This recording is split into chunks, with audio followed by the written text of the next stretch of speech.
Welcome back to Filmora Recap. Today I will show you a comedy, crime, thriller film from 2013 titled The Family. Spoilers ahead. Watch out and take care. Mafia hitman Rocco murders an Italian family of 4 in cold blood, believing them to be the Manzoni. He cuts the finger off the father and sends it to Mafia boss Don Lucchese, who is currently in jail. But after testing the fingertips, they confirm Rocco killed the wrong people, so he is ordered to keep looking. The real Manzoni family is leaving the USA to live in Normandy, France, under the FBI's Witness Protection Program.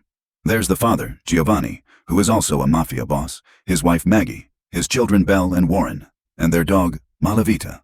The reason why they are constantly moving and changing their names is Don Lucchese, who many years ago tried to kill Giovanni for being his rival mafia boss.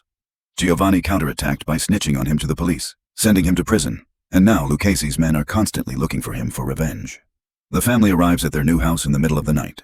After turning on the power again and starting a fire, Giovanni pretends to take a look around the property, but in truth, he takes out a body from his car trunk and buries it in the backyard. The next morning, everybody gets ready to start a new day in their new lives. Maggie goes to check out the town and see if there's anything interesting to do or see. Her worst fears are confirmed by the waitress at the cafe she stops at, though. This is a small town, and it has little to do in it. Then she goes to the convenience store to get groceries, where she overhears the clerk and some clients insult Americans, thinking Maggie won't understand them because they're speaking French. Furious, she grabs some alcohol and a gas tank from the shelves and throws them in the storeroom before proceeding to light a match and throw it in there too.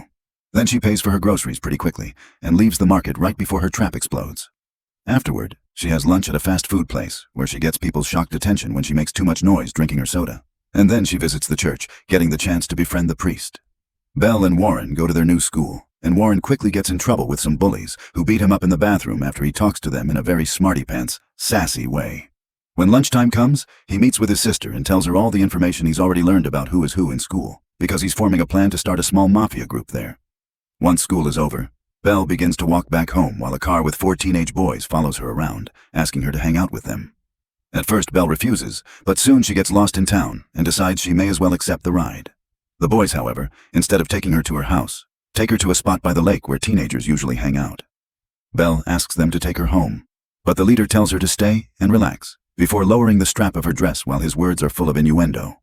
Not willing to let them get away with this, Belle returns to the car to grab a tennis racket and uses it to beat up the boy before telling the others to behave more respectfully towards women. Then she takes the boy's car and drives it back to her home. Meanwhile, Giovanni goes to the property gate to smoke a cigarette, which he isn't supposed to do. He quickly notices there are FBI agents hidden nearby keeping an eye on him, and decides to go back inside to investigate the glass garden shed. After tossing a bunch of stuff out, he finds a typewriter and, seeing as it still works, he thinks it's finally time for him to write his memoir, describing how he took over the family business started by his grandfather decades ago. When he stops to take a break, he meets his neighbor through their connected backyards and makes up a story about being a writer when he's asked what he does for a living. Later in the evening, while the family is having dinner together, they're visited Robert Stansfield, the FBI agent in charge of their case. After giving his approval of Giovanni's writer story, he asks him about a shop owner that disappeared recently, and Giovanni tells him he doesn't know anything about it, when actually, he killed him because he sold him some seafood that he claimed was fresh, but it was actually frozen. This is the body he had in the trunk when he arrived. Stansfield reminds him not to get into trouble, and before leaving, he tells him that the FBI agents that will be protecting him from the house across the street are DiCicco and Mimo. Then Giovanni joins her wife in bed and has a nightmare about the barbecue party he threw many years ago, which was the occasion Lucchese had chosen to strike. The following day, when Giovanni gets too distracted by his writing, Maggie demands to know what he's writing about, and freaks out when she hears it's a memoir, since that could get them in big trouble. Then she grabs a tray of food she's prepared specially for DiCicco and Mimo, and leaves to take it to them after asking Giovanni to check the tap water, because it comes out brown and the plumber she's called won't show up. At school, Warren is starting to make contacts with the right people, using information and stolen goods to get them to work for him. Belle, on the other hand, had to beat up a girl in the bathroom for having stolen her pencil case. She also sees a very handsome guy in the cafeteria, and Warren informs him that's Henri, a college student acting as substitute teacher for math class.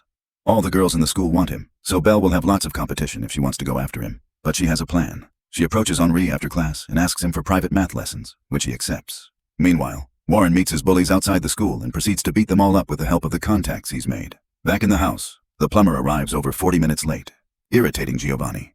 His mood only gets worse when the man tries to unnecessarily change all the pipes in his house, so Giovanni beats him up with the tools he finds in the basement, and then puts the body in the plumber's own van to take him to the hospital, where the doctor has trouble understanding how the man's body could have so many fractured bones from simply falling down the steps. While Rocco finds the family of the seafood shop owner and kills them all for not having information about Giovanni, he continues to write his memoir, talking about how he used to take good care of his old neighborhood back in Brooklyn. In the evening, Maggie scolds him for what he did to the plumber, and Giovanni retaliates by reminding her of the explosion she caused at the convenience store. Chatting about her fire obsession gets Giovanni excited, and the couple gets intimate right there on the couch. When the weekend comes, the family throws a barbecue party and invites all the neighbors, an idea they aren't very fond of, but Stansfield insisted so they could integrate themselves with the community better. Maggie asks Belle about this Henri guy she's invited and reminds her to use protection, but Belle tells her not to worry because she won't be having a quickie in some classroom. She'll choose the right time and place with the love of her life. Warren then arrives with various bottles of soda and tells his mother to stop making French food and to make American dishes instead because that's what the neighbors expect. Turns out he's right. The neighbors have come to see the eccentric Yankees and are happy to eat their weird food. Even DiCicco and Mimo are allowed to leave their watch room and join the fun. The only one missing is Giovanni himself, who Belle finds in the garden shed. Writing his life down like this has been like looking at himself in the mirror for hours, and he's realized he regrets not having been a better father for his children and having put them in these tricky situations.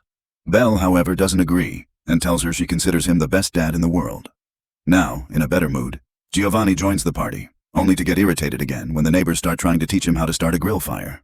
Giovanni imagines all the ways he could torture them for being rude, but thankfully, before he can do anything stupid, he's interrupted by the recently arrived Stansfield. The two men talk in private, and Stansfield informs Giovanni that people in the White House are worried about this book he's writing because it could get many people in trouble. But Giovanni promises he's doing it for himself and doesn't plan to release it to the public. He also tells him that Giovanni, snitching on Lucchese, has been the best advertising the FBI has ever had, and nowadays, more and more members from Giovanni's old mafia gang are giving up information in exchange for protection in order to live a safer life. At the end of the party, Belle is disappointed that Henri didn't show up. The following day, Giovanni goes to see the mayor to discuss the brown water problem. The man doesn't have a solution, though, and Giovanni imagines himself beating him up for it before leaving the office without creating any kind of trouble. Next, he visits the water company, where he confirms the water already arrives dirty to their reserves, and one of the workers there gives him a clue behind the cause: a local fertilizer factory. Giovanni visits that factory next, and when the boss proves to be unhelpful and rude, Giovanni ties him to the back of his car and drags him down the road until he's ready to confess. The man explains to him how to find the turbine he must deactivate to get clean water, and now that he has the information he needs, Giovanni leaves him in the middle of the road with his bike after promising to cut his balls if he ever tells anyone what happened. When he returns home, he finds Stansfield reading his manuscript, who quite likes it but still scolds Giovanni for writing it in the first place. Meanwhile, Maggie continues to visit the church, and the priest manages to convince her to do a confession with him after promising her everything she tells him is confidential. The things she says are so disturbing, however, that they haunt the priest for a week, and he forbids her from entering his church ever again. At school, Warren has forgotten to write something for the school paper as he had promised, so only having 5 minutes to hand something in, he ends up quoting Lucchese from the time he met him as a boy. The newspaper passes from hand to hand all over the place, used to be read in the plane or wrap things, and that's how it makes it to Lucchese's cell. The old man immediately recognizes the quote and sends his men to Normandy to find Giovanni once and for all. After class, Belle visits Henri at his classmate, and they end up making love against the door after she locks it. In the evening, Giovanni gets a call from one of the neighbors that came to the barbecue, inviting him to a film event the community shares every month. They watch a movie and then discuss it, and since next time they'll be watching an American classic, they want Giovanni there to guide the debate with his expertise as a writer. Giovanni accepts, and since the FBI listens to all his calls, Stansfield shows up minutes later to tell him what an awful idea it is. Giovanni doesn't agree. He thinks this is a great way to show they're fitting in, and makes Stansfield accept to come to the event with him. The following day, Warren's violent and criminal activities are discovered by the school board, so he rushes back to the house to get some money and fake documentation in order to escape to Paris and start his own illegal business there as his father had done at 13. Before leaving, he says goodbye to his sister, who is depressed because she's fallen in love with Henri, but for him, she's only been a fling and now he's graduated. He will live in Paris too. Giovanni leaves a doll on his seat so the FBI thinks that's him, and sneaks out of the house to plant a bomb on the turbine that makes the water brown. Afterward, he meets with Stansfield, and together they go to the film event, where they discover they'll be watching Goodfellas. Stansfield thinks this is even a worse idea now, but Giovanni points out leaving before the movie starts is even more suspicious. After the movie is over, Giovanni is asked to tell the audience about how accurate to real New York is, and Giovanni can't help it anymore and starts telling stories about his life there as a mafia boss, which the people present think it's fictional. Stansfield still doesn't approve, though, and thinking Giovanni is out of control, he calls DiCicco and Mimo to tell them to round up the family and begin Plan B. In the meantime, Warren is at the station waiting to take the train to Paris, and Belle is on the roof of a house while calling Henri on the phone. threatening to kill herself if he doesn't take her back. At that moment, both siblings see a group of mafia hitmen arrive in town, so they decide to go back to the house to warn their parents, especially after Warren tries to call them and gets no response because Maggie couldn't get to the phone in time. The hitmen kill everyone in the police station and use their records to find Giovanni's address. They also kill the firefighters and cut the tires from the fire trucks. While Maggie joins DiCicco and Mimo to ask about her children because they aren't home, an explosion goes off in the city. It's the bomb Giovanni had planned, which he programmed to explode right now so he could use the film event as an alibi.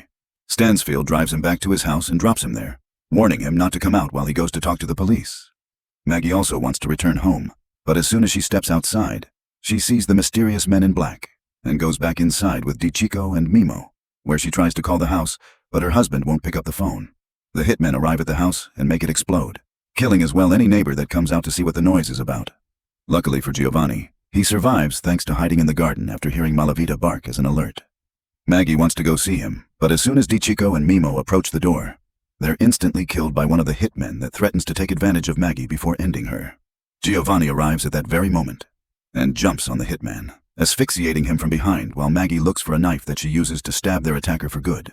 Meanwhile, while all the hitmen are busy investigating the ruins of the house and arguing over if they should kill the dog or not, Warren and Belle arrive and steal some of the hitmen's weapons from the trunks of their cars.